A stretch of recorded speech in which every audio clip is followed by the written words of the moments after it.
What's going on? Matt Moore here. I got my friend Noah Watry with me. We're talking about his book, The Game of Life in Poker, the lessons I learned on and off the felt. We're talking about Chapter 9, another test on and away from the felt. Do you want to jump into this one? Yeah, definitely. This one is a chapter that there's a little bit of poker, more so in the end of the chapter, but at the beginning of the chapter, I kind of mention how outside of poker, life is still starting to take shape for me. I'm starting to rebuild my life a bit more.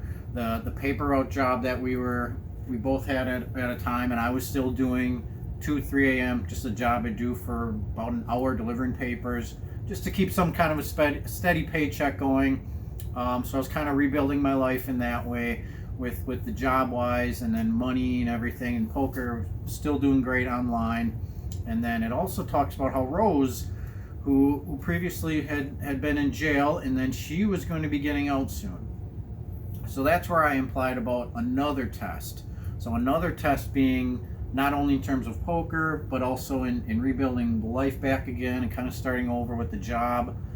And then also relationship wise, would we be, back to when things were good when she got out, or would things be right back to going in the horrible direction they ended up in, and just kind of setting my life back quite a bit. So that's where the test would come in, and the only way to test it is for her to get out and start seeing each other again. And I know that was discussed between us and everything like that, but as far as the poker side of things, this time it mentions the EWP League, and that again, still hadn't made a final table, still hadn't won. Except this time I remember you were at work and I was in EWP tournament, and I ended up making the final table. And the great thing about when you couldn't be there for tournaments that I could, is just the texting back and forth. Sure. Talking about the hands, giving you the updates, and having to wait. Usually it was every 2 hours we'd get a break when we played. Yeah, that's right. So then furiously I'd be typing in a hand or saying I played it this way, or I bluffed this guy, or he beat me in this pot, I gotta watch out for this, and just all those little things. It just was kind of cool to bounce ideas off. Texting him about it, and then just really feeling like I got a shot at this, and I don't know what it's like for you to be on the other side, just reading them, being like, oh man, is he gonna pull it off? Is he finally gonna win one here? Oh man, it's exciting. So yeah, just getting pumped at work too, like knowing I can't be a part of it, wishing that I could, and getting these updates, man. And you look for him, look for the clock, like, okay, he's got to be on break, he's got to pee, he's got to drink, you got to sometimes you weren't big on eating anything. I mean, you were just really like laser focused. From what I remember, I really don't remember like. I don't think I ever ate at the table. No, it was my drinks were always the like bad beat, like the cherry bombs. But we weren't like sit there and eat. We were really focused. We were so dedicated to it. You just cared about winning the hands, playing the hands. It wasn't like, it's like, oh man, you kind of just lost sight of everything else. But everything too going on with life, and that was really big too. Do you want to kind of jump into some of your EWP right there? Yeah, just to finish off with the EWP again, I still remember texting you that night. Sure. Building up to it, I want to say that I actually was not feeling the best that night. I remember I was kind of feeling sick. I remember the whole week where all I did was pretty much just lay in bed or rest up and just play online poker all week. And then once we got to EWP, I end up making the final table, end up making it heads up. So the final two again, against a guy that actually ends up kind of holding over me in future poker tournaments. His name was Rob. Rest in peace to him though. But he actually ended up kind of becoming a little bit of a nemesis later on, a guy that I just couldn't end up beating, and he actually offered me a deal.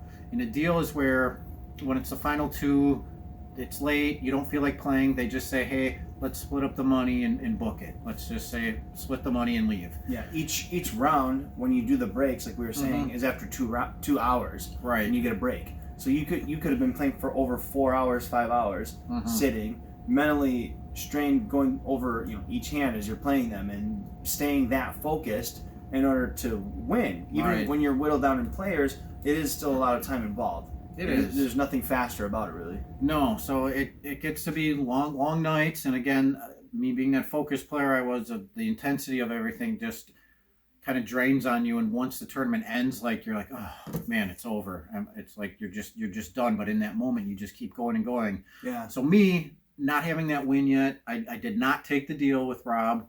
I said, no, sorry. I just want to play it to the end, and win or lose, that's just how I want to earn it.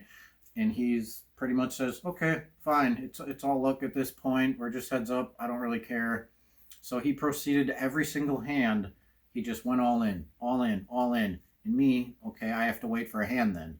I'm not just going to call with trash and hope to get lucky. That's just not how I played, and that's just not what you do if you want to win. Well, no, you invested, 4 or 5 hours at this point of playing poker. Yeah, you try to play as perfectly as you can. Yeah. So I just wanted to win the what I thought was the proper way, the correct way. And I finally woke up with two nines, so pocket nines. And then we flip our hands over. I call the all in, and he has Jack Deuce. So a total garbage hand. Jack high he has against my pair of nines. Dealer comes out on the flop. Right there's the Jack. Right in the window. He ends up taking it down. I lose. I'm sick to my stomach, sick in my head, sick all over the place. Did not come out with a victory. Another second place. Starting to become a theme here. And I do remember, and I even mentioned this in the book, though, still having tears in my eyes, walking out to my car with second place money. It's never obviously as close as first place money. So the victory and then not having first place money, yeah, second place money is still pretty good, but at this point I just wanted to win, and then to drive all the way home, just totally defeated and sick, and I just wanted to go to bed. Yeah, I think for your personality type, or I see myself this way too, is that we're so hard on ourselves. Yeah. So that is what's crushing. That's it's a like good point. Like, I'm trying to play so hard, Good point. I've had people say that you're too hard on yourself. You're too hard on yourself, but it's to push yourself to do better. Right. Right. It's like someone's got to be holding ourselves accountable. Right. Big time. What could I have done differently? Well, how could I make it better? Different things too, and that's not just poker. It could be other assets of our life, or facets of our life that way. And yeah, it's just I hear it. It still doesn't make that much sense to me. I understand why they're saying it, but I don't. But it's like, I'm trying to push myself. I'm trying to be better. So like, oh, it's okay, second place, or like the guy who came in second place, he wasn't worried about it. That guy lost no sleep, winning or losing. Yeah. He probably didn't even think of it more than once. Like, he probably had a laugh about it. Some people kind of get a kick out of how much we care about it. Yeah. Some of the the poker brat we were saying about Phil Hellmuth. But it's you care, and you're like, well, how can you do that? How can you not? But when you're playing a game seriously, and I had this even with video games, when you're taking it seriously, it can be frustrating when people are like, oh, I don't know, blah, blah. They're like, like, dude, we're trying to win. What's happening? But yeah, that winning aspect. But Super Bowl's coming up this Sunday. Tell the second place finisher this weekend. Tell the loser that it's okay. Yeah. No, you put in all that time to win, and that's all I cared about was winning. So I started to take these pretty hard, actually, and as you'll read about. So that's basically all I have for chapter 9, and the lesson was that sometimes you have to go through a lot of nightmares to reach your dreams. True. Thanks for checking this one out. Have a good one.